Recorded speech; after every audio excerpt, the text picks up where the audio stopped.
Ang buhay ng isang overseas Filipino worker. Marami ang nangangarap na magkaroon ng magandang buhay. Ngunit para sa maraming Pilipino, ang katuparan ng pangarap na ito ay nangangailangan ng malaking sakripisyo. Isa sa mga pinakamalaking sakripisyong ginagawa ng ating mga kababayan ay ang pag-alis ng bansa upang magtrabaho bilang overseas Filipino worker o OFW. Hindi madali ang kanilang pinagdaraanan, ngunit patuloy silang lumalaban alang-alang sa kanilang pamilya. Si Ana ay isang OFW na nagtatrabaho bilang caregiver sa ibang bansa. Bago siya umalis ng Pilipinas, simple lamang ang kanilang pamumuhay. Hindi sapat ang kinikita ng kanyang asawa upang matustusan ang pag-aaral ng kanilang dalawang anak at ang pang-araw-araw na gastusin ng pamilya. Dahil dito, nagpasya siyang mangibang bansa kahit alam niyang mahihiwalay siya sa kanyang mga mahal sa buhay. Sa mga unang buwan ng kanyang pagtatrabaho, labis niyang naramdaman ang lungkot at pangungulila. Hindi naging madali ang pag-a-adjust sa bagong kapaligiran, kultura at wika. Kailangan niyang magtrabaho ng mahaba ang oras at tiyaking maayos niyang nagagampanan ang kanyang tungkulin.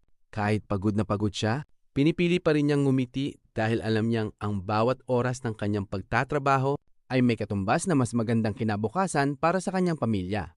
Tuwing araw ng sahod, agad niyang ipinapadala ang malaking bahagi ng kanyang kinikita sa Pilipinas. Ito ang ginagamit ng kanyang pamilya para sa pagkain, bayarin sa bahay, at matrikula ng kanyang mga anak. Kahit minsan ay gusto niyang bumili ng mga bagay para sa sarili, inuuna pa rin niya ang pangangailangan ng kanyang pamilya. Ang kanilang kaligayahan ang nagsisilbing inspirasyon niya upang magpatuloy. Hindi rin nawawala ang mga pagsubok. May mga panahong nagkakasakit siya, ngunit kailangan pa rin pumasok sa trabaho. May pagkakataon ding nalulungkot siya dahil hindi niya nakakasama ang kanyang pamilya sa mahahalagang okasyon tulad ng kaarawan, Pasko, at pagtatapos ng kanyang mga anak. Tanging video call at mga larawan lamang ang kanyang kasama upang maibsan ang pananabik sa kanyang mga mahal sa buhay. Sa kabila ng lahat ng hirap, nananatili siyang matatag. Ang kanyang sakripisyo ay unti-unting nagbunga. Nakapagpatayo sila ng sariling bahay, napagtapos niya ang kanyang mga anak sa pag-aaral, at nagkaroon ng sapat na ipon para sa kanilang kinabukasan. Ang lahat ng ito ay bunga ng kanyang sipag, tiyaga at pagmamahal sa pamilya. Ang buhay ng isang OFW ay hindi lamang tungkol sa paghahanap ng malaking kita.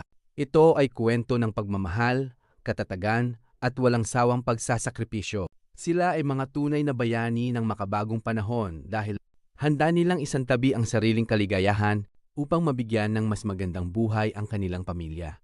Nararapat lamang na sila ay pahalagahan, igalang at pasalamatan sa kanilang malaking ambag hindi lamang sa kanilang pamilya kundi maging sa ekonomiya ng ating bansa.